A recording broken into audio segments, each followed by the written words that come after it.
working group to see how we could address the challenges, and we came up with some proposals. But it will be the next Parliament until we see any legislative change, so probably at least 10 years since we first started looking at this. The second example of how slow things can be has been the progress of my members' bill, which would see a system of recall introduced into the Scottish Parliament. I first mooted this at the end of the last session of Parliament and started work on it at the beginning of this session. It's badly needed to restore some trust, but we've not even had the stage 1 debate. It might get over the line before Parliament dissolves at the end of March, and I really hope that my move today does not jeopardise that, as it's far too important for people to play silly games with. This isn't the kind of bitter speech that you might have been expecting, is it?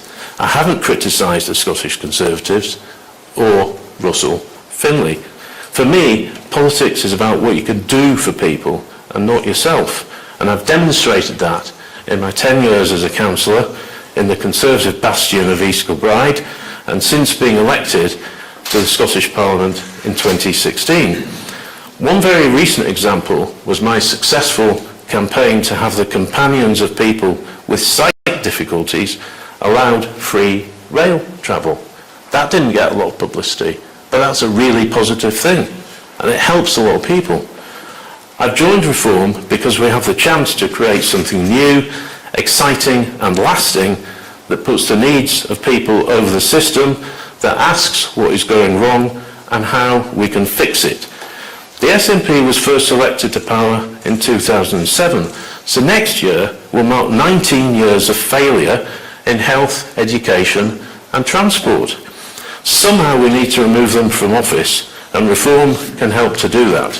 Scotland needs fresh thinking, new ideas, and I hope to be at the heart of helping Reform shape that offer to the people next year with policies drawn up in Scotland, for Scotland, and designed to fix the mess that we're in.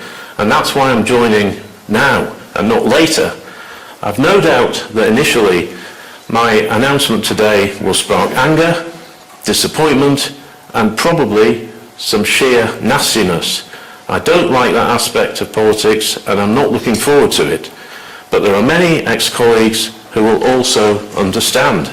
And I say to those who have great ideas for Scotland and who may have felt ignored, to talk to me. You will find my door, wherever I am put in Parliament next week, open and receptive to the kind of fresh thinking that we need in politics. And over the next few days and weeks, I'll have more to say on what we need to do to fix the mess that the SNP has made and how Reform can help to do that. Thank you. Well, welcome. Thank you. Welcome. Brilliant. Good. Graham, thank you very much indeed. And now I didn't know you were part of the pub and beer group. For those that don't remember the story, I came up to Edinburgh in 2013 to challenge the idea that how could you have independence in Scotland if you wanted to remain part of the European Union? That was the purpose of my visit, only to be surrounded by a very, very angry mob, nationalist mob, really angry, all with very wide pupils. I could never work out why that was. And the police locked me into an Edinburgh pub for my own safety. There were a couple of old lags in the corner said it's the most exciting thing that's happened here for 30 years. But I have to say the reception I've had in Scotland more recently has been much more positive than it was back in 2013. And why Graham matters to us, of course, because he's our first MSP, but because he's deeply experienced in the fields of journalism and politics, and I believe he's going to help us significantly in getting our policy platform right for those elections next May. And he's joining us now because he's prepared to put in the hard yards.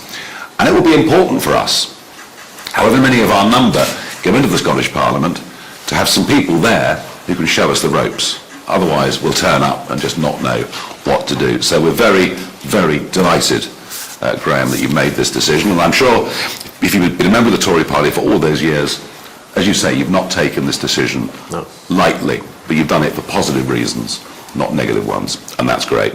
Now, we have a whole host of questions, beginning with Andrew Kerr from BBC Scotland.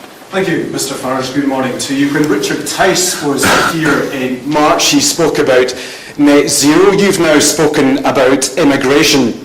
The SNP are accusing you of being the architect of the small boats crisis because of your support for Brexit. When it comes to reform and looking ahead to next year, is your party just a two-trick pony in Scotland? And for Graham Simpson as well, will you resign from the regional list because you were elected as a Tory MSP? Thank you. I'm a two-trick pony now, not a one-trick pony. Well, that's progress, isn't it? We must be going in the right direction. For years I was called a one-trick pony. All he ever talks about is the EU. Well, yes, we do talk about the small boats because there is a sense of outrage amongst a very clear majority of the British public on this issue. Firstly, because it's unfair. You know, I touched very briefly on the social housing list in Glasgow, just as one little example. And secondly, because it does threaten our national security. And I'll word this carefully as we're live, but you know, there have been some recent arrests made on suspicion of terrorism offences. And thirdly, because, frankly, people find it unacceptable that if they have HMOs or they have migrant hotels in their area, there is an increase in certain types of crime. And I'm just going to give you a simple fact, whether you like it or not, that an Afghan national is 22 times more likely to be convicted of rape than a British-born person. This is cultural. It's not racial, it's cultural. And I think that's a very, very strong point to make. And and we're now campaigning, of course, on net zero, very much so. It is a self-inflicted wound. It is something of absolute stupidity that is deindustrialising large parts of the United Kingdom. And look, you know, it'd be marvellous if we didn't need oil or gas, but we do. And we're going to for a very, very long time. So why not produce it ourselves? And of course, Scotland would be the chief beneficiary within the United Kingdom of that. Plus, we've launched a campaign on crime, you might have noticed. We've got Britain's most senior, famous living detective, you know, who's joined us. Colin's joined us, and there have been feature films made about him and books written about him, and we got Vanessa Frake, who's joined us, a very well-known prison governor, regarded as one of the toughest prison governors in the country, and we will be broadening our campaigns and talking about the cost of living crisis. There is a direct link there to energy, I will grant you, because it's one of the main components of the problem. And we'll move on, and we'll talk more broadly about the economy, we'll talk more broadly about the tax system, we'll talk about the fact small businesses have been disincentivised. So no, we are far from being a two-trick pony, but if the SNP are unhappy with us, I haven't got a problem with that.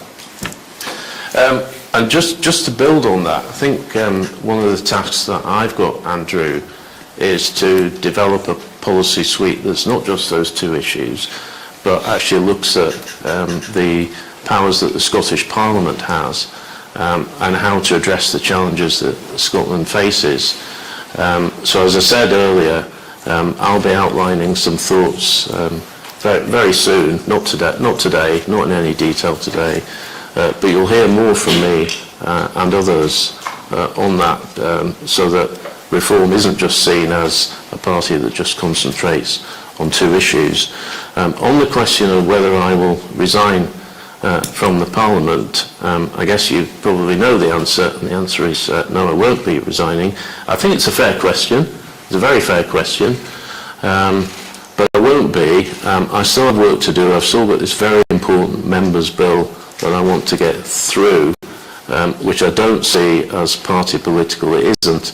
It is about reforming the system in the Scottish Parliament so that we can have a system of recall there. I take that very seriously.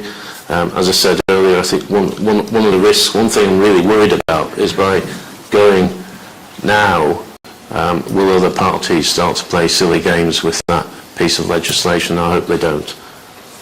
Okay, thank you. Colin Mackay from STV. Thank you. Just to clarify, before I ask you a proper question, who's going to lead the party into the election next year, and who's going to take part in the STV leaders debate? Well, it won't be me. You're not going to lead you're not going to lead reform into the Scottish election next year? I'm not standing for the Scottish Parliament, no.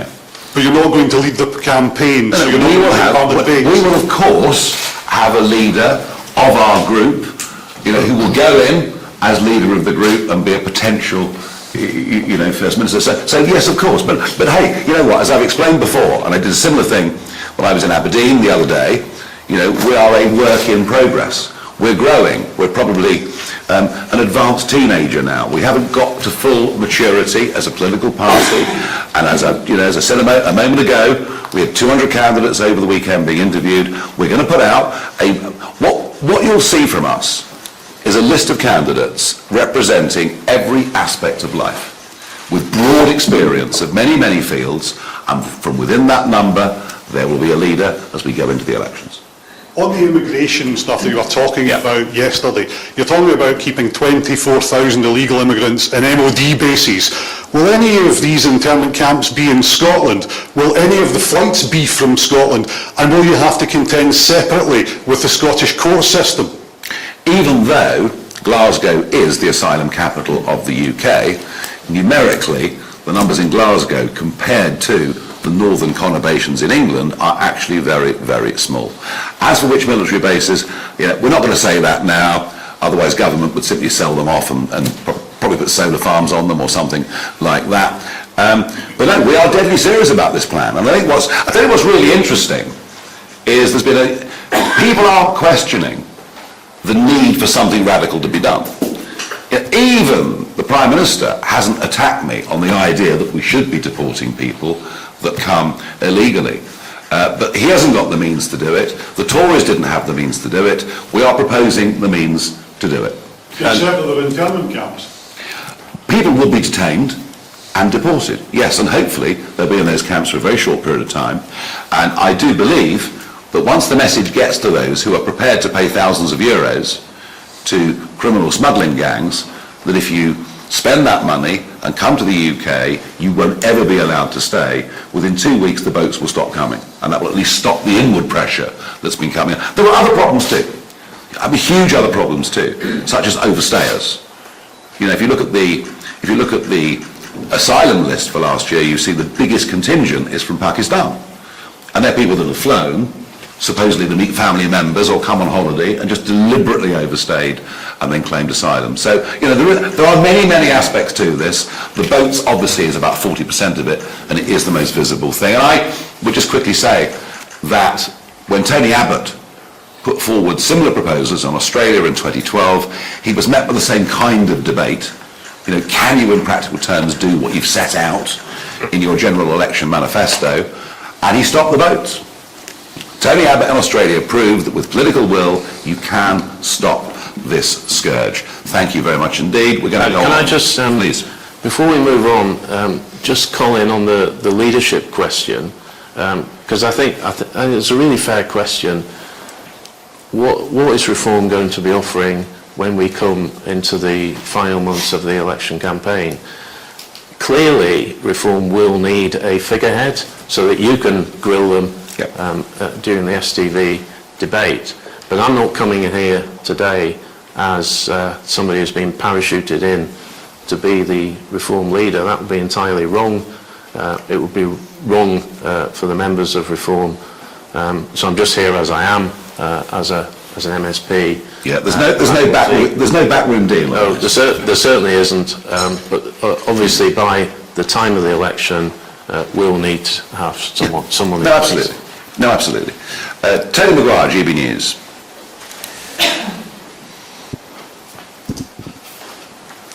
Thank you. Mr Farage, you say that obviously immigration hasn't been a particularly big deal in Scotland, but over the last few weekends we have seen an increasing number of protests outside migrant hotels. What have you learned over your last few trips to Scotland to help you, I guess, renegotiate your plans for England for Scotland? Is there an understanding there that things have to perhaps be dealt very differently north of the border? And then to Mr Simpson, in terms of John Swinney, who's often talking about reform as dog whistle politics, bringing division to the country, how do you hope to combat him when you take your seat at Holyrood? Well, clearly there are some areas that need to be dealt with differently, but there is also a lot of commonality. There hasn't been a great debate about immigration in Scotland because, frankly, none of the parties in Holyrood have wanted to have that debate. So we've not really been having it. You're right. Over the last few weeks, there's a growing awareness of the issue, and I predicted from the podium a few minutes ago, I think that debate will get bigger. Inevitably, it will get bigger. But I think, I think the one thing that Scotland gives England an example of is the sheer stupidity of not aiming to be self-sufficient in energy, because clearly the Scottish economy stands to benefit far more from oil and gas than other regions or other parts of the United Kingdom. And I think it's absolutely tragic and self-defeating and stupid what we're doing to the North Sea.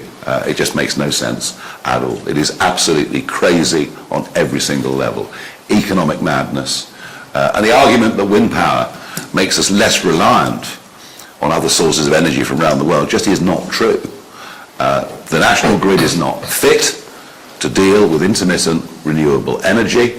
And frankly, if you look at what's happened to energy costs with wind, one of the biggest lies we've been told is that it would give us cheaper energy. It does not. And right at the minute, there's another big round being negotiated for wind contracts. We'll find out what the final auction prices are, but there's no good news in it at all. With regard to how I'll deal with John Swinney, I get on with Mr. Swinney as I get on with most people. He knows me well enough to know that I don't indulge in dog whistle politics, as you describe it. He would have a job making that one stick, but he'll probably try. But I'll take my place in the Parliament next week for First Minister's questions. I'm not sure where I'll sit yet, but it probably won't be with the Conservatives, although actually there's no rules on that in Parliament. You can sit wherever you want, so maybe I'll decide on the day. I'm sure Mr. Swinney will have some fun, and I'll enjoy listening to his jokes on the day. Yeah, but he might be surprised how many SNP voters might actually vote for you and well, vote for our party next year, so I'm sure he will have a go. Yes. Right, let's move on. James Cook, BBC National. Thank you very much, Mr. Farage. Scotland faces, in common with other parts of the UK, a demographic issue in terms of a shrinking share of the working age population and a falling birth rate.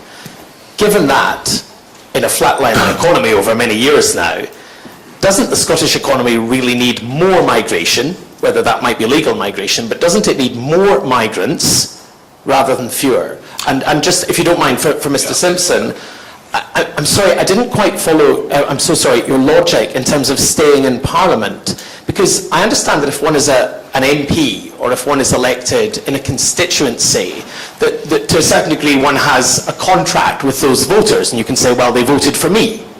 But no one voted for you, did they? They voted for the Conservative Party. Okay. Do you want to go with that first? Yeah, absolutely. You're right. I was elected on the Conservative list. That's why I've been uneasy with this decision. I am uneasy with it, but the rules say that you can stay. Now, maybe we should look at the rules, but we've had recently Jamie Green has gone from the Conservatives to the Liberal Democrats, and he has stayed on as an MSP. I think that it's maybe something that the Parliament should look at, but I was actually asked this very question when I appeared before the Standards Committee to talk about my bill, and I was asked, should someone in the position that I'm now in have to stand down? My answer was, well, I don't think they should, because people can leave parties for many, many reasons. You may have been finding life very uncomfortable in your workplace. I'm not in that position. The Conservatives haven't made life uncomfortable for me. But I do think I've got work to do. So I'm sorry if it upsets folk, but I'm staying put. Yeah, I mean, people leave parties, but equally parties leave people as well. And perhaps there's a long-term playfield to a certain extent. This has not been an easy decision. No. I'm not pretending otherwise. On falling birth rates, it's a very fair point. Where are the workers of the future going to come from? One concern on that front is the pace of AI development is such that an awful lot of jobs that exist today are not going to exist in just a few years' time. So we may be in a position where we actually need fewer people in the workplace.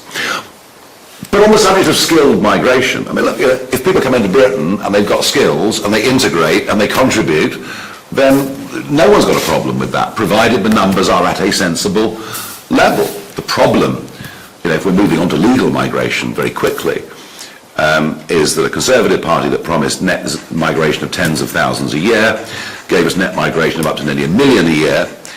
And amazingly, of the last 3 million that came into Britain from outside the European Union, fewer than 20% are in work. So it's actually become a negative.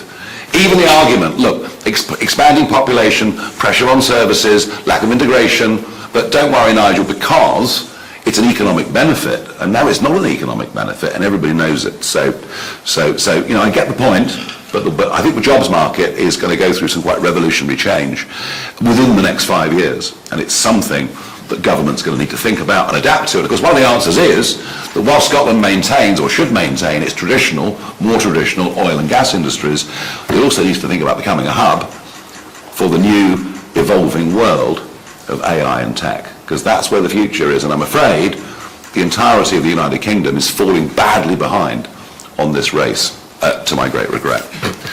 Thank you very much. Let's move on. Kezia Buckley from Sky News. You've had a number of defections now across councillors and now obviously in the Scottish Parliament. Are you just becoming the party of the old Tories, and how can you say that you're offering renewal if you're just going to fill the seats up with defectors? Well, we're not, but what we do need some experience. You can't just send people. I mean, if you look at the county councils in England that we won, where we're doing best is when we've got some people that actually have been on those councils, have been in cabinet, who know the ropes. So we do need some people to help us. I'm absolutely not going to allow this to become the Tory Party 2.0. But and I'm not going to be a vehicle for those just to rescue their careers in Parliament. And I thought, Graham spoke to that point actually quite strongly. Just getting re-elected wouldn't be good enough for him anyway. He's got the ability to do many other things in life. So, we'll be very selective about who comes. And frankly, an awful lot of Conservatives, really are probably closer to the Liberal Democrats anyway. So, those that are coming with us are coming because they see it's a positive vision. And those that are coming to us are all ones that if I accept them on the basis they're going to roll their sleeves up and help us with the project. And, by the way, across the country, at council level, we've got former Labour councillors coming to us. We even had a Lib Dem, which did surprise me very much indeed. But, I think one of the interesting things about reform, and one of the about its growth since the general election, is if you have a look at where the votes have come from, and the biggest and most important chunk of votes that's come to us since the general election has come to us from people who did not vote in last year's general election.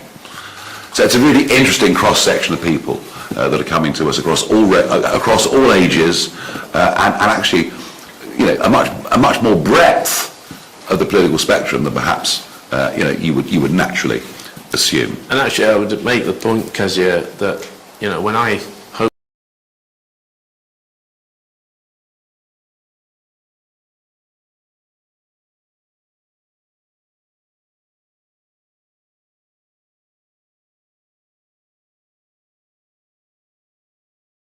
of me as an old Tory.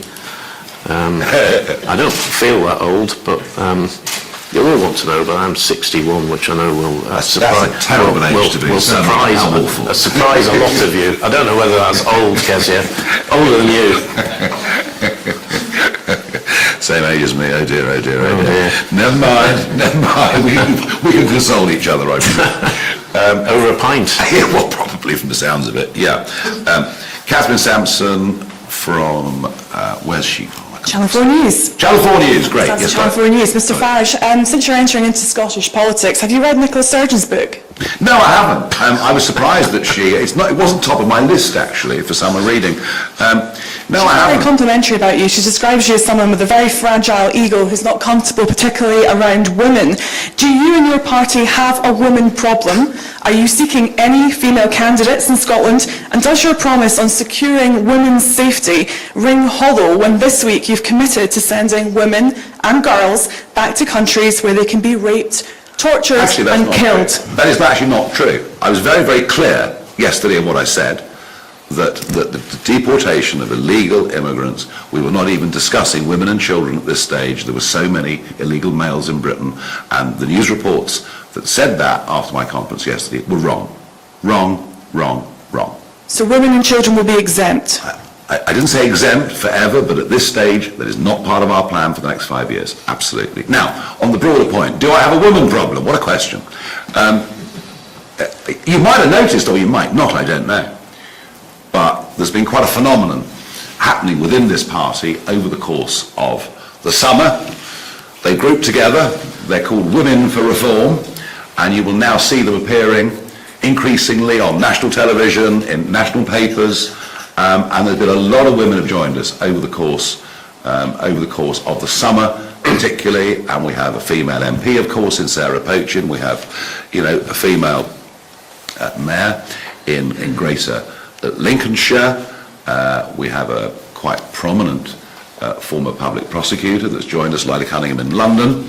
And I think you'll see at our conference, which begins next Friday, Friday the 5th, I think what you'll see is that Women for Reform is now becoming a very strong force in the party. In fact, it won't be long before I'm completely outnumbered. Thank you very much indeed. Let's go on to Rebecca Alice Brady from LBC.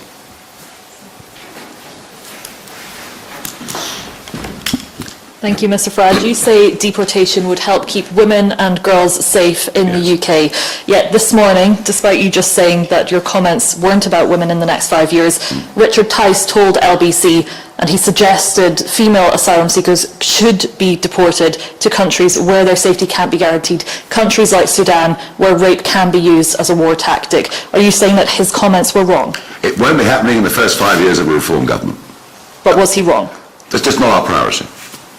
Does women's safety only apply to women in the UK for you? Our primary target is to worry about women and girls on the streets of this country, less than what the countries are like that we're going to deport these men to. It's all about priorities, and it's all about, frankly, given the mess that we've had with this over the last few years, it's all about whose side are you on? Are you on the side of British people and their safety? Firstly on the streets, but secondly at a national security level, which I'm very concerned about, or are you on the side of a series of completely outdated treaties and courts of dubious distinction? Okay, let's move on. We've got Craig Megan from PA. The font's so small I can't read it. Hi, last time you were in Scotland, you suggested scrapping the Barnett formula. Is a vote for reform a vote to cut billions from Holyrood's budget and ultimately make Scots worse off? No, I just said anything that's been in existence for 60 years needs to be looked at. And wouldn't it be great if the Scottish economy was at a level where Barnett formula funding would be lower than it is today? Wouldn't it be great if there was no need for subventions? Because if that was the case, Scotland would have become much wealthier. Some would even say that Scotland would have been made great again. So that was what I was saying, is the reason we have this is that the Scottish economy is lagging. I mean, there isn't that much to be proud of, frankly, in the rest of the UK economy either, but we would want, and we will, and I touched on it earlier, but helping the oil and gas industry, helping small business, being pro-business, being pro-investment, and to do that, what you need are some people in politics who've actually run businesses, who actually understand how these things work. And there's been an absolute dearth of that in Scottish politics and in national politics too. So you can promise Scots that you won't cut Holyrood's budget? I'm not here to slash billions from the Scottish budget, but I am here to try and help a group of people get into Holyrood, into a powerful position next May, who think about things very, very differently. People who also don't want to slash Holyrood's budget but want to see Scotland performing better so that we earn more money in Scotland. Yeah, I mean, that's just, again, a positive, not a negative. Conor Matchett from Scottish Sun. Hi Nigel, you've already referenced the stuff around Glasgow being the asylum seeker capital of the UK. And the local council says it needs more help from both the UK and the Scottish governments. What would you do? And in general, how would you describe the situation in Glasgow? And Graham, in March, one of my colleagues asked you if you were defecting to reform. You said, don't be silly. What's changed? And are any of your former colleagues thinking about following your lead? And if you had your pick, who would you choose as reform? Right. Well, it's your chance to damn someone's career. Right, so I'll tell you that. Yes, I remember that. I said don't be silly because I wasn't thinking about it then. But I have since, and as I said earlier, I've done some deep thinking over the summer, and really in the past few weeks I've arrived at that decision. So yes, I've been fending off all these rumours about me joining Reform when they were untrue, and if I've told you they're untrue, they were untrue. It's true today because I've clearly joined. I would like former colleagues to consider what I've said. I'm not going to embarrass any of them by naming any of them. Very good. Were you surprised that he was here today? No. Oh, well, there we are. Well, at least we kept it secret. It didn't leak, did it? I mean, I think we're quite proud of that, the solution to the Glasgow problem, they wouldn't be there if we were in charge. They wouldn't be there. And the very idea that an undocumented young male should be coming into this country, put in a 4-star hotel, given free dental care, medical care, and free to walk the streets when we've no idea who they even are. Absolutely crackers. And by the way, all over the world, if you enter a country illegally, you are banged up and deported. It's what normal countries do. We're asking for this to be a normal country.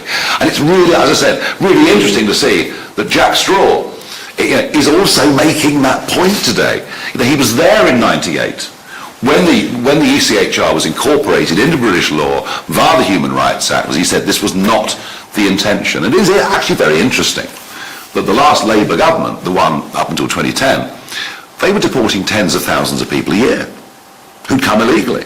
It was considered normal practice. We've just been denormalised over the course of the last few years. And frankly, a very clear majority of the British electorate have had enough. And if this is not dealt with, it begins to break down the social contract that exists between the governors and the governed. It begins to destroy confidence that democracy actually ever changes anything when both parties give you the same thing. And I think there is a genuine threat to public order if these fears are not assuaged. And I think what we're doing actually is a positive contribution to this debate. And I can see already from yesterday, we've shifted the centre of gravity of the national debate on this issue. Sorry, Nigel, you talked yesterday about it being an invasion of the UK. Is that the sort of language you use to describe Glasgow? Well, I used the word invasion in 2020. I said, if we don't do something, there will be an invasion, and I was laughed at. Well, I'm used to that, of course, but, and 180,000 people later, you can choose whatever word you choose to use. 4,000 people in Glasgow, you can choose whatever word you choose to use. Right, moving on, we're going to go to David Walker from the Scottish Daily Express. Hi Nigel, a couple of things. On immigration, do you believe there's a different attitude towards immigration in Scotland compared to England, and do you think it's changing, and why? On the second point, you said that you're going to fix the mess the SNP made in Scotland, but a vote for reform, Splits Unionist vote would bring the SNP back into power, so how are you going to fix the SNP's mess? And you said you're going to be in a powerful position next year at Horwood. How, define powerful position? Okay. Look, it's very interesting, if you look at the social attitudes survey for argument's sake, Scotland is not very different to England when it comes to the immigration issue, and especially when it comes to the illegal immigration issue. Attitudes are not dissimilar, north and south of the border, despite the fact, Scotland has not suffered from the population explosion that has happened in many, many parts of England. So that particular pressure you've not seen. So is the level of concern as high as England? No. But is it comparable on social attitudes? Yes. The main reason there's not been a big debate around this is because just nobody in the Scottish, no party in the Scottish mainstream has chosen to debate it. They've just found it too awkward and thought they'd rather brush the whole thing under the carpet. As for what we could achieve next year, look, we are, I repeat the phrase, we are a work in progress. What would a powerful position be after the May elections next year? We'll be in a position, it will be in a position where we were strong enough to get rid of an SNP government. What does that mean? How do you get rid of it? Well, let's see how the scores on the doors So would you work. back a Labour minority government then? Well, I mean, Mr. Sawa and I don't necessarily get on that well, but it's remarkable after elections what mathematics can do. Let's see. And anyway, why would Labour beat us next May? We're going to beat them, so there you go. Yeah, no, I completely agree, and I think at this point we shouldn't be talking about who's going to do deals with who. And I can tell you now, if I'm at the table talking to anyone, I won't be giving a running commentary next year on what's going on. But my position is, and Reform's position is, here in Scotland, is we need to get rid of the SNP. Yeah. And by voting Reform in great numbers, you've got a greater chance of doing that. Absolutely. Thank you very much indeed. Tom Gordon, Scottish Daily Mail. Thank you, Mr. Farage. After your event yesterday, Elon Musk took to social media to criticise you. He said, Farage is weak sauce who will do nothing. What's your response? Yeah, well, actually, Elon Musk took to social media to praise my speech, to say, go, Nigel, go. And within a few hours, he changed his mind. He was busy launching a rocket yesterday, which I'm pleased to say was a great success. And I do admire him in many ways. But his inconsistency is quite astonishing. Talking of inconsistency, you denied you had a women problem, but when you were introducing Graham, you said he matters to us because he's our first MSP. Yeah. He's not your first MSP. Michelle Ballantyne was the Scottish leader of Reform for a year in the previous Parliament, but you seem to have forgotten all about it. Well, I wasn't involved with Reform at the time. You're right, but I wasn't involved with Reform at the time. Well, that doesn't say much for your respect for women that you've just forgotten about. Oh, don't talk nonsense. I was actually busy doing other things. I wasn't in politics at the time. The party was run by someone else. I can give you chapter and verse of what's happened since the 3rd of June last year. And we came onto this issue via Nicola Sturgeon. Yeah. In her book, she also says you are odious, have a brittle, fragile ego, and are bombastic. Just for the record, to clarify, how odious, egotistical and bombastic do you think you are? You make your own mind up. You can say whatever you like. And do you know what? I couldn't care less. Couldn't care less what she says or any of you say. I'm not interested. I'm far from brittle. And I don't worry about any of it. I just do what I think is right. I came out of retirement this time last year to get back into politics because I thought I could make a positive difference. And there are a growing number of people who actually agree with that. You do sound a bit touchy. You can try as hard as you like, mate. Sorry. Okay, moving on to John Boothman at the Times. Nigel, yesterday there were reported figures about rape and attempted rape in Scotland, up 15% on last year. Yeah. Have you got a policy prescription for that? And secondly, can I ask Graham, this is an absolute disaster, 3 Tories leaving the Tory group at Holyrood in 4 months. Are you expecting any more of your colleagues at Holyrood to come? Well, on the stats, we look at Glasgow itself. Sexual assault hit a 10-year high, up 22%. Rape and attempted rape hit a 10-year high, up 32%. So these figures are, I would suggest, deeply disturbing. And I return to, I think, the important point that I made earlier. This is a cultural problem. I'm not getting into religion or race or anything like that. This is a cultural problem. The fact is, in Afghanistan and countries like that, women are treated very, very badly indeed. And now this is beginning to hit our streets in this country. And, you know, it was interesting, wasn't it? I mean, who were the people that turned up at Epping at the Bell Hotel? It was women. Yeah, we've had a couple of women questions in the audience. It was women that turned up outside the Bell Hotel. It was mothers and grandmothers that turned up outside the Bell Hotel, simply saying, up with this, we will not put. So you know, we need to have a grown-up debate about this, a sensible debate about this, but there is a real problem. But Nigel, the grown-up debate in a place like Glasgow would tell you that Glasgow has huge figures of domestic violence. Yes. It's probably white males that are the problem in Glasgow in terms of the numbers of rapes and attempted rapes. You haven't given us any policy. Well, hang on a second. For any of that. Hang on a second. If we've got a huge problem with that issue in Glasgow anyway, why on earth would we add to it? Why on earth would we add to it? As for the solution, well, I gave the solution earlier to the other correspondent from the Scottish Sun. You know, under our policy, they won't be in Glasgow, and they certainly wouldn't be free to walk the streets.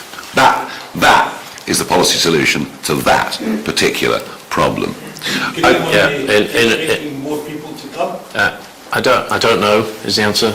I've not spoken to anyone. None of my former colleagues in the Conservatives knew what I was going to do today, none of them. So despite your best efforts, John, you're a great journalist who gets information out of folk, none of them knew anything. I think it'll be interesting now for me whether I have any private conversations. They will remain private if people want to come forward. As I said earlier, they'll be most welcome to come through my door wherever I'm put in Parliament. Simon Johnson, Daily Telegraph.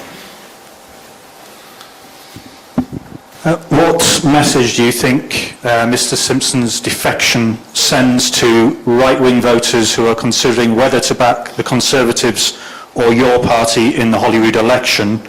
And to Graham, the two other MSPs who have left the Tory group have done so because they think Russell Finlay has made the party too similar to Reform, and it's certainly difficult to put a fag paper in between the two parties on things like energy policy. So why is it that you have gone from the Conservatives to Reform? What's the difference for you? I'm going to answer that first and you'll do it second because I can't resist this. Are you having a laugh? The same energy policy as the Conservatives. What, to make us the Saudi Arabia of wind? That was the Conservative policy during the last government. They've even put net zero into law. That was a Conservative government that did it.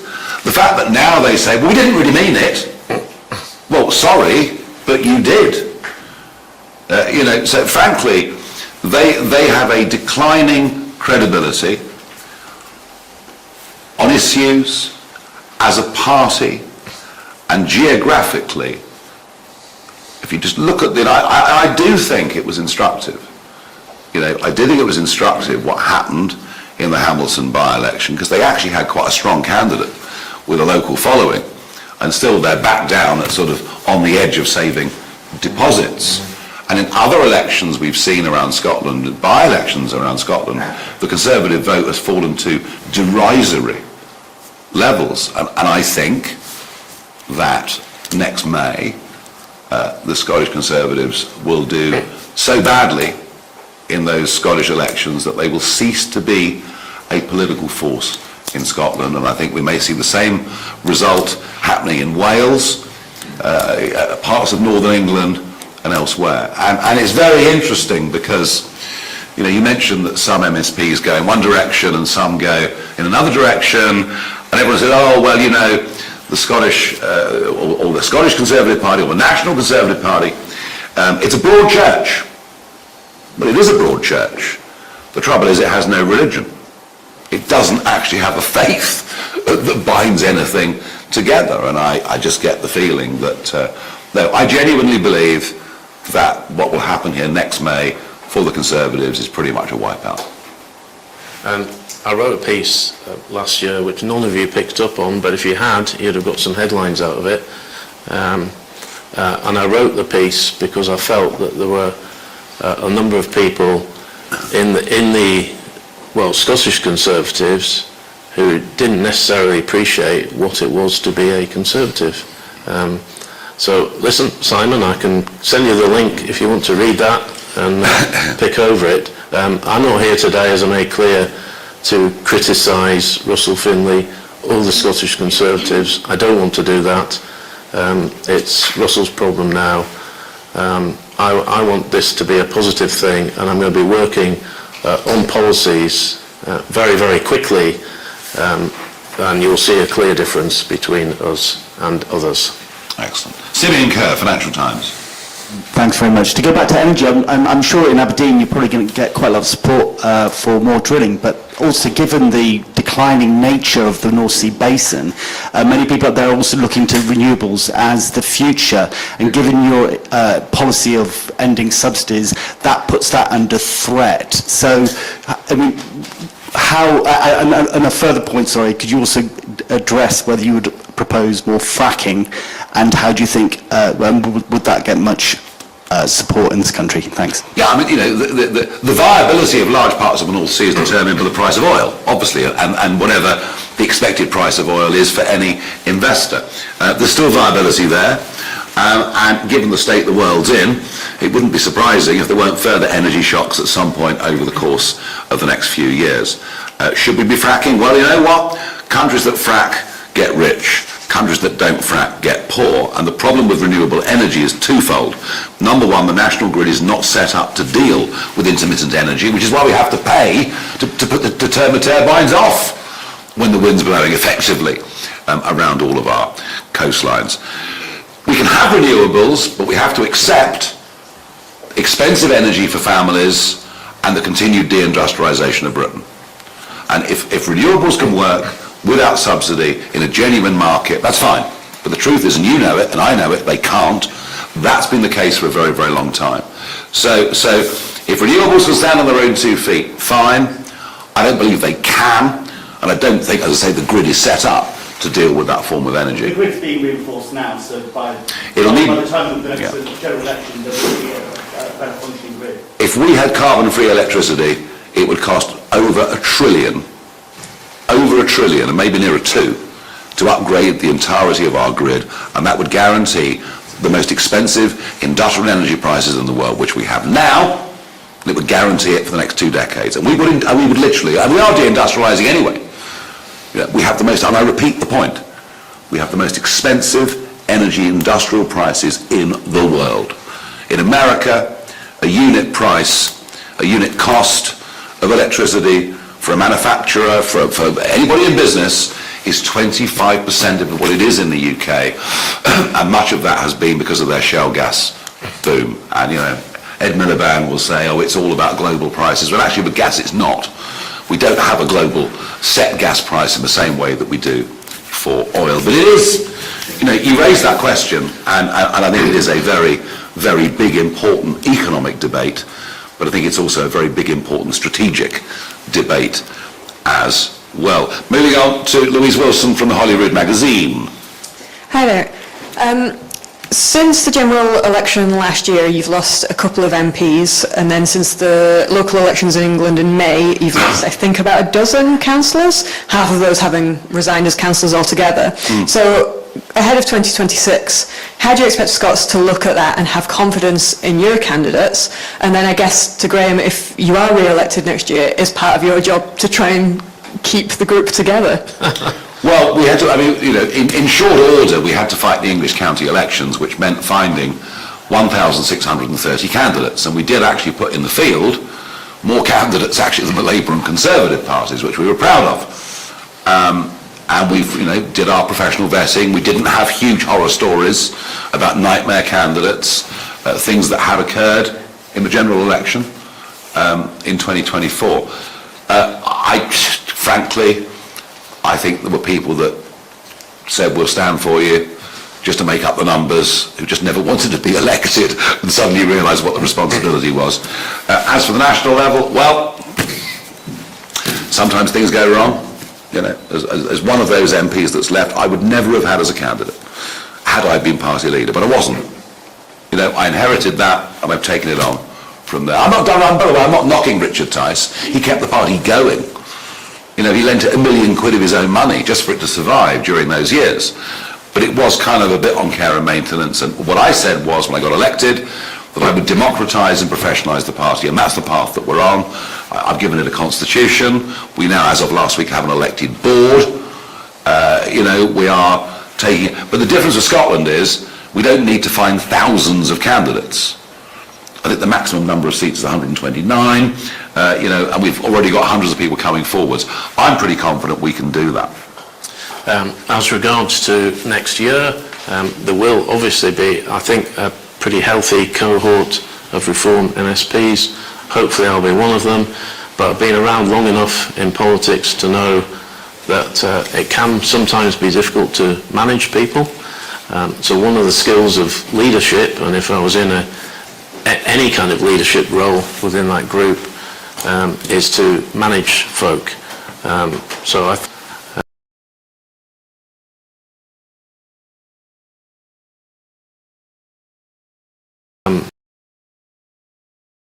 two awards, and I hope there's not an emergency meeting of the awards committee now, should I have won any of those, to reconsider.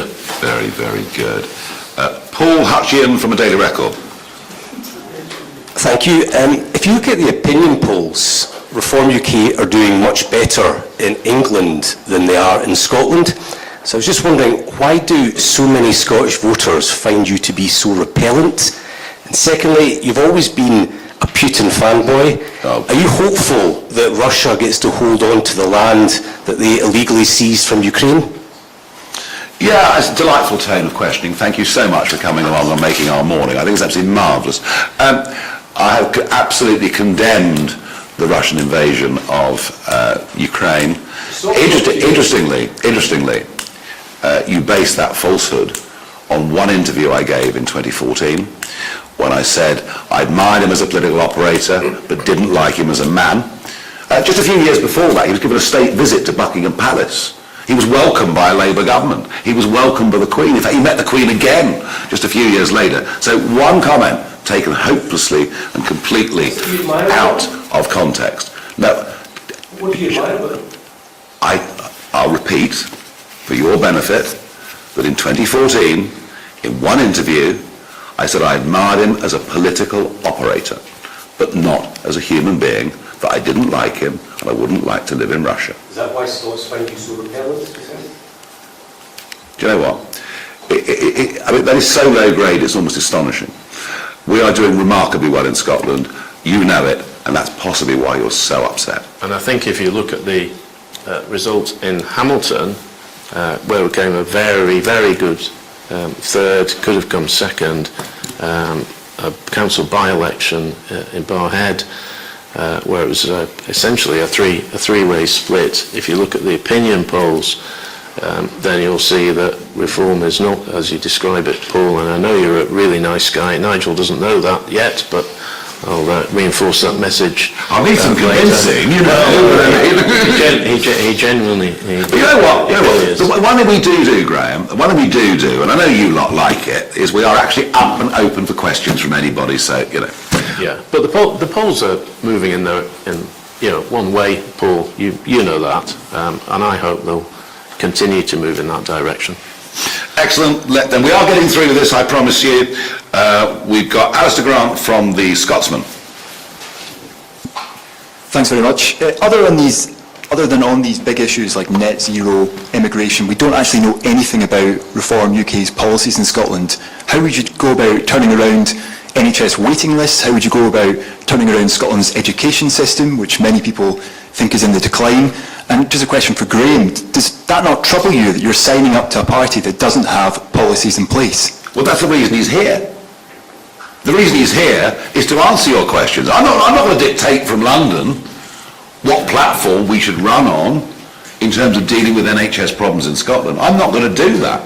I'm going to leave that to the Scottish party to work out. And I genuinely think that a chap like this, with life experience and political experience, is far better qualified to answer that question than I am. So Graham's going to write the manifesto for Scotland? I didn't say that. You know, I didn't say that. I said he'd be part of the team. I think I'm sorry for my sort of rambling mini epic right at the start, but I think I was quite clear that I'm coming in to help shape the direction of reform, but it'll be a team effort, you know, and I'll be setting out very, very soon what I think the challenges are for the party and what some of those solutions are. So hopefully you won't be disappointed. If you are, you can come back to me. And actually, for any of you, most of you have my phone number. If you need to speak to me individually, please do so. If you want me to write anything for you, I'm happy to do that. But we're not at the point now of announcing a manifesto. That will be worked on, but it will be a team effort. We're a rapidly growing and a rapidly evolving political movement in Scotland, and today's part of that. Just a very quick process question. Nigel, you obviously said that you won't be kind of effectively appearing in TV debates, leading the party in Scotland going into I will be visiting Scotland. I'll be visiting Scotland on a regular basis. I said I would. You know, I didn't visit Scotland much because I had the English elections to focus on. I'm going to be here a lot. It's the second time I've been here in a relatively short space of time. I'll be here a lot, but it's not for me to head up, you know, debates amongst people who are competing to be in the Scottish Parliament. Well, how will you go about choosing that leader in Scotland? Would that be Well, I've explained that already. We will have to go through our full candidate selections and listings, and it's at that point that the leading figure will be chosen. All right. Okay, let's go to Libby Brooks from The Guardian. Just three more. I think that's right. Yeah. Thank you. This morning, political parties in Northern Ireland have condemned your plan to renegotiate the Good Friday Agreement, calling it irresponsible. Do you recognise their concerns? And what would you do if the Irish government and other parties in Northern Ireland refuse to renegotiate? And for Graham, I mean, you've been sort of talking about this challenge that you have now to develop a suite of policies. Can you tell us what your top three priorities will be?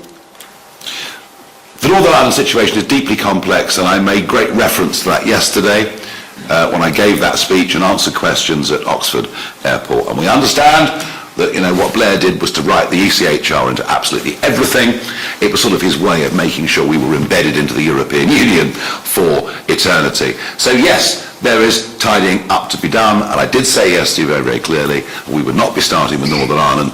That is something, you know, as history shows us, anything to do with Northern Irish or Irish politics often takes years and years to solve. So that will not be at the forefront of what we do. And Libby, I wouldn't really like to give a top three, but I think if you look at public services in general in Scotland, they've been failed by the SNP. I mean, I think I'll be talking about soon health, education, transport, housing, things like that. So it's not a top three. I'll be looking at everything across the suite and working with colleagues within the party and people without the party. And I know from my very short time of being involved with reform is there is a lot of outside interest in speaking to this party. Yeah, no, there is. In Scotland. There is. In fact, we've seen already today business interest coming. People want to meet us, want to talk to us, want to talk about policy. Andy Phillip from the Press and Journal. Over here. Graham, just you have Aberdeen roots, and I just wanted to take it back to energy, however short those roots were, I don't know, but is there room at all for a just transition into renewables in the North East for the economy there, or would you advocate for a complete U-turn and a real focus on oil and gas? And the North East has demonstrated quite high polling for reform. Would you be tempted to go back and try your luck there? Well, to be honest, Andy, it's really stretching it. I was born in Aberdeen. I was there for 18 months. So, my memories of the city have come from later visits, so I wouldn't really describe myself as an Aberdonian. I couldn't. That would just be completely wrong. I spent probably the bulk of my life here and in Carlisle, where I went to school. But look, oil and gas, very big issue. I think you've seen with the closure of the Grangemouth refinery how that sector, and that is in the region that I represent at the moment, how the sector has been let down, actually by both governments. It was a real frustration for me when I was in the Conservatives trying to get the UK government to engage with the Grangemouth issue. We actually tried, I'm not going to say which former colleague and I tried, but we did try to get ministerial visits to Grangemouth when the owners were crying out for that kind of contact, and we just couldn't get it. So they've been let down, the sector's been let down by both governments. Yeah, what is the form of non-intermittent energy with zero carbon emission? It is beautifully built to design with. It's called nuclear, but we're just not capable of doing it. Why do I say that? South Korea, without any concessions to safety or compliance, is able to do nuclear energy at 25% of the cost that we're able to. We're currently embarked on the Sizewell project. We're currently embarked on the Hinkley project. Sizewell was going to cost 20 billion, now it's 40 billion. And long term, I do think nuclear has to be our future, but we have to try and make it financially competitive. And the first thing I do, I think, is ring the South Korean Prime Minister and say, come and give us a hand. Well, nuclear should be part of that basket, but as you all know, we can't have nuclear here in Scotland because the SNP has ruled it out under planning rules. One of the reasons we need to get them out of office. But it's a worthy debate. Yeah. It's a worthy debate about long-term, sustainable, reliable, non-intermittent, zero carbon emitting energy. The penultimate question is from Rebecca McCurdy from the Herald. Thank you. You are clearly very delighted to have Graham Simpson in your ranks. However, I'd like to read a comment from a Tory source. Graham Simpson is a pathetic, nasty little man who won't be missed. Just last year, he had to apologise to a young female member of staff for acting totally inappropriately, bullying and intimidating ways towards her. The way he spoke to her was so bad that he was forced to sit down and say sorry in person. He'll be more trouble than he's worth for reform. Can I get both of your response to that? Well, that's not our judgment by any means, and we don't take people on unless we've done some pretty extensive research and found out what nasty gossip there is about them, what good stories there are about them, and we are careful. We have to be. So, no, we are very, very happy that Graham has joined us. And look, it's politics, and people chuck abuse around the place. I mean, it's not exactly uncommon. It's been going on for some time. And actually, that's the kind of nastiness that I was alluding to earlier. Yeah. They've come out of the traps sooner than I thought. So those accusations untrue? Absolutely untrue. And anything internally will be dealt with internally, and that's the way I'll leave it. But, I certainly don't have a problem with women. Laura Pollock from The National is the last questioner of this press conference. Hi there, thanks. You talked about bringing positivity back to politics after your coming out of retirement. Kill them all, keep Britain white, no black in the Union Jack. We're hearing this language more because of you, no? No, you will hear less of it because of me. If I wasn't here, goodness knows where politics would have gone. There is no man alive in this country today who did more to destroy the BNP with their rise in 2006 to 2008 than me. If I hadn't been there, they would have reached much, much higher levels. I am the antidote to the far right, and as you know very, very well, I have always, whichever political parties I've led, and this one in particular, I've always said no to people who I genuinely think come at this from a nasty, hard right disposition.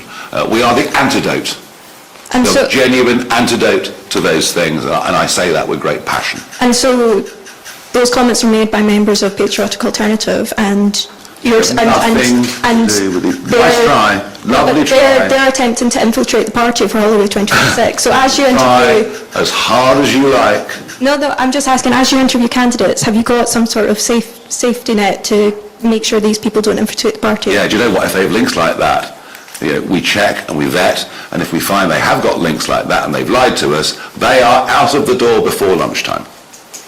Thank you, everybody. Thank you, Graham. We're working with you and moving this party on towards the elections next May. Thank you, everybody.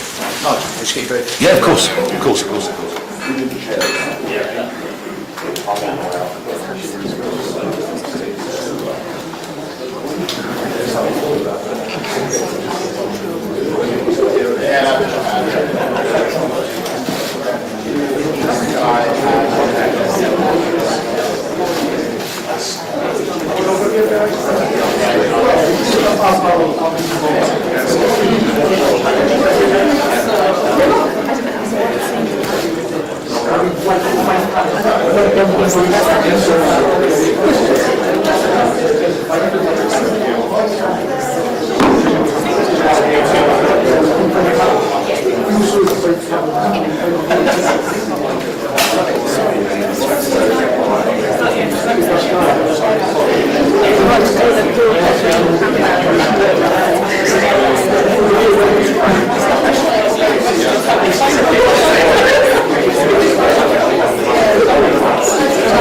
you.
And not only that, You don't need to look, be here. this There's one right nothing here going is on sanctioning here. having it up. You're one person. Shame on you. Shame when Chief African Shame on you. What would your grandmother say? Think about what your grandmother would say if she were here to tell you about this. You need to get out. I think I know. You're scaring all of us. You need to get up. For one more. Out of our neighborhood. Get out of our neighborhood. You Go back wherever you came from. think about on your deathbed one day. Blood money, checks. You're doing nothing but make everyone in this neighborhood hate law enforcement. We pay more taxes than your salary. You need to go home. And he knows it. He knows it. You need to go home. Come out from here. Go back to the Midwest. Go back to the Midwest. Nelson, why are you nodding? Because you know that's true? Second Amendment people. Is that why, Nelson? Because you know this is embarrassing? I hope you're ashamed of yourself, Nelson.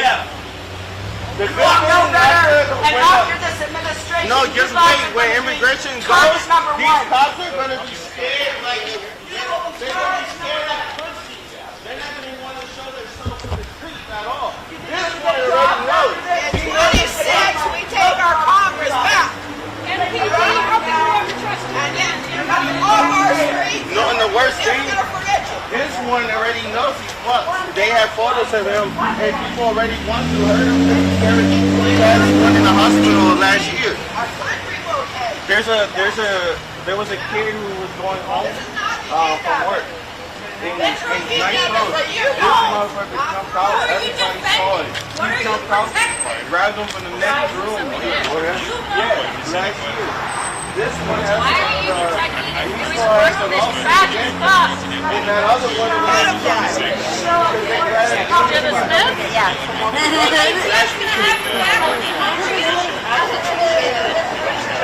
Nobody wants us here. This guy doesn't look the same. He has no... Yeah, because he's KKK. Look at him. Look at his... Nobody wants you here. They come here and make eye contact with every person here. Nobody wants you here.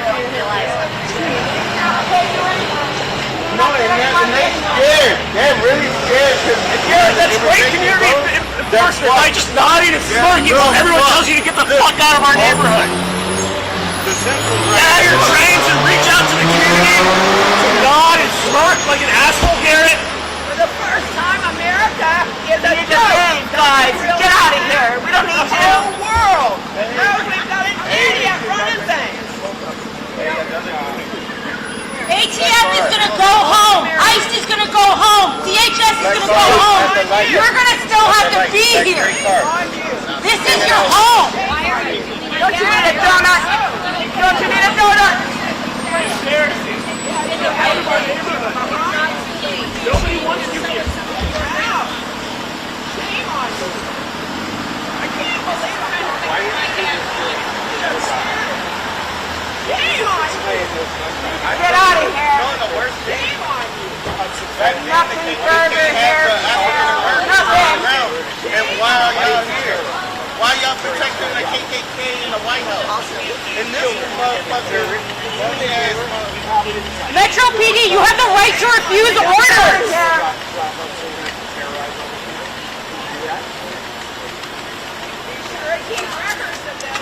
Hey. Well, you can remind yourself of how welcome you are. And cheer it for your grandmother. For your country. Cheer it for your family. They're going to say the same thing I do. Shame on you. Shame on you. If you close your eyes at night, I hope you see that. Hey guys, you know which thing? Because they, right here, they have us here, that means they're over there. Guys, get out of here. Get out of our neighborhood. Get out. Shameful. Get out. Garrett, seriously, shameful. Get out. Get out of here. God. You need to get out. Shame on Nobody you. needs you. Somebody needs you somewhere, not here. I think they're inside over there.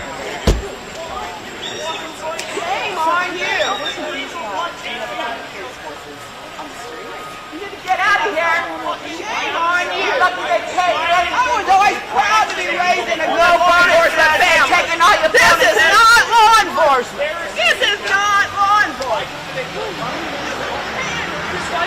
Law enforcement so you could go fucking terrorize families at 8 in the morning? Why not do Shameful. it? Shameful, all of you. You too, Wheeler. Why not do it at 6:30? Absolutely shameful. We don't want you in our neighborhood. Sir, I'm Mike with the AP. I'm sure you're obviously rightfully very heightened right now, but I can talk to you for a second. Sure, but I don't want to give my name if that's all right. All right, then don't worry about it. Have a good day.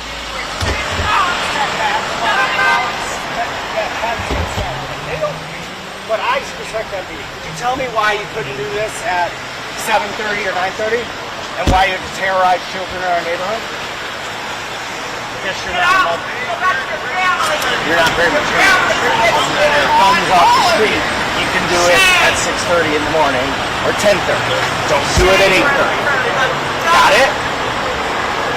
And I don't know why you can't respond to me. That is a reasonable question from a citizen. Okay? You're taking orders from these guys who sat and cheered while they smashed your colleague's head in an iron gate on January 6th. But you won't answer a reasonable question from me. Sir, how are you? Good. I'm Mike with the Associated Press. I'm asking a couple quick questions. Sure. Actually, I wrote on this head, so I got you in the sun. Can I have your first and last name? Please spell for me, sir. Aaron Goldstein, A-A-R-O-N, G-O-L-D-S-T-E-I-N. And you're a resident of Washington, obviously. Washington, D.C. Can you tell me what you just witnessed this morning? I witnessed about a dozen federal agents, ATF, ICE apparently, backed up by MPD, raid an apartment building in our tight-knit neighborhood, one of the most diverse neighborhoods in the country, very peaceful mix of white professionals and migrant neighbors with a lot of love in it. And they said afterward, MPD will talk to us. The federal agents will not even tell us what's going on. They won't show us that respect. MPD said that they raided, there was a drug dealer and a gun possession. But what they did is they did it literally precisely at school drop-off time. We have a elementary school right over there. What the fuck are you fascist fucks doing here? Couple blocks of here, and it's a joyful ritual in our neighborhood where hundreds of kids are walked to school by their parents of all walks of life, all colors, all stripes. And there's a lot of migrant children who are legally here, but maybe someone in their family has a civil offense of overstaying a visa or being in the country illegally. And people are on signal chats, and they're absolutely terrified. And everyone's following this. The migrants are cowering in their homes, and they did this right at school drop-off time, literally precisely at 8:30, and terrorized our neighborhood. And I was just asking the MPD cop who works for me, his job is to protect and serve, and he won't even tell me why they had to do it. I just asked him, why not do it at 6:30 a.m.?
grabbing somebody, not 15 minutes.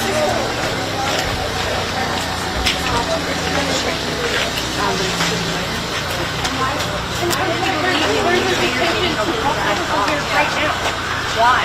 They're rights that your group is working with. So you're asking us to give you the benefit of the doubt, but you're not giving the citizens the benefit of the doubt, or you just really especially when you're rounding people up. Maybe you are individually, but who you're working for is not. And you saying you're just following orders and doing your job is not a good excuse.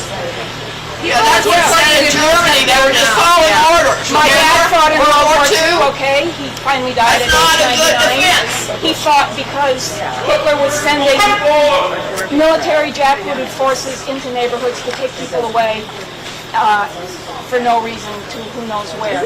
My dad fought for that. I bet some of your grandfathers did too. Don't bring that here. Don't work with people who want to bring that here. Sergeant, there are a lot of new people who are here. Can you just tell people just what what you told us about the warrant and just the history of this particular case? I'll start everybody that's new, except it's not an official press conference by any means. Everything hasn't been handed over to federal. No, he's with us. He's being prosecuted through PD, and then ultimately will be turned over to the U.S. Marshals. The immigration folks were parked over there.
This is our right. Sure, yeah, but I mean, that's all I had to say. We're here for a drug warrant.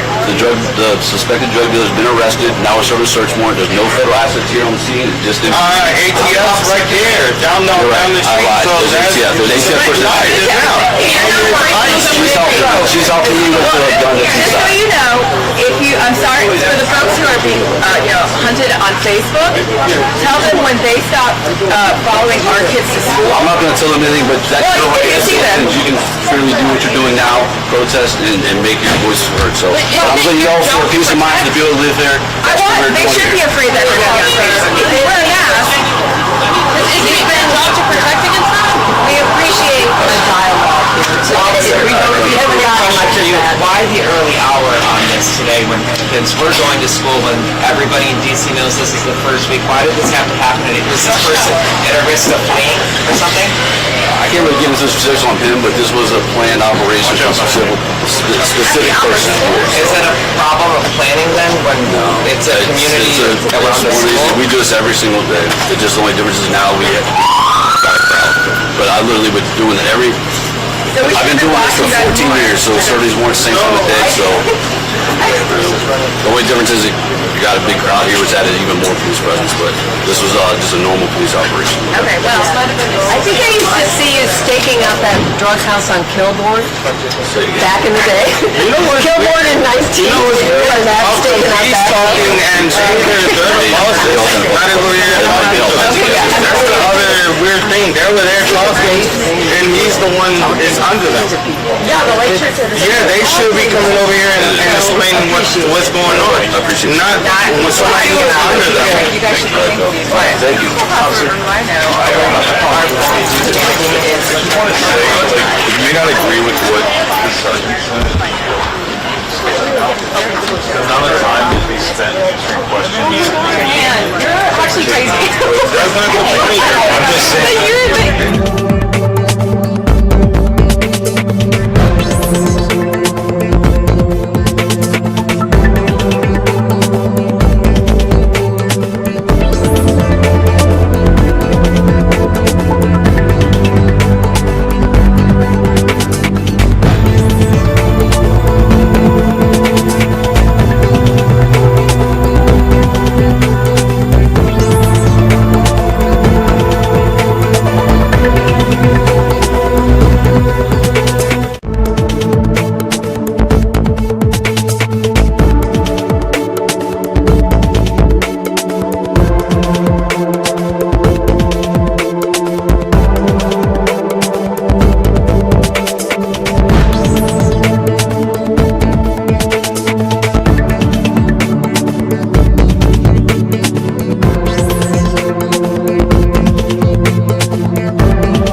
Right, I'm like, is this like Grateful Ed? Yes, I think so, yeah. Like, what level of James was James at the time.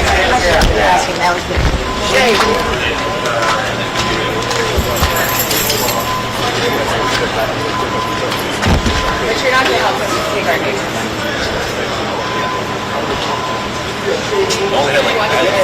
I just want to say, is it okay for our neighbors? He wasn't assisting. Shane.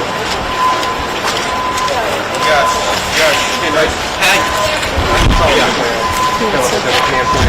Nice to meet you. What's best for you, Mike? And You can just talk right to Colin. I'll be right next to him. Okay. I'm just going to start recording so that I have this available. I just don't have my face.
Yeah, the guy with the great